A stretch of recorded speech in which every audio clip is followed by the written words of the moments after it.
स्वप्न पाहणं फारच फायद्याचं असतं नाही.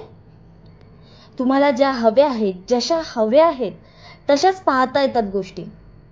भविष्यात डोकावता येतं, भूतकाळात रमता येतं आणि मनासारखं नसलंच काही तरी हे शेवटचं नाही याची खात्री असतेच. क्वचित दिशा सुद्धा दिसते प्रवासाची, नाहीतर आपलंच आयुष्य दिसत राहतं चित्रपटासारखं, संथपणे एक एक रील उघडल्यासारखं.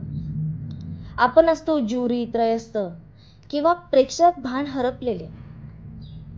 स्वप्न आपल्याला सांगू पाहत असतात काही, आपण त्यांना सांगू दिलं तर. पण आपल्यातला हुकुमशहा तो मात्र स्वप्नात सुद्धा जागाच असतो. बोलक्या स्वप्नांना तो लागलीच गप्प करतो. मग हळूहळू स्वप्नमुखी होत जातात. आपल्या अडाणीपणाला स्वप्नातच हसत राहतात.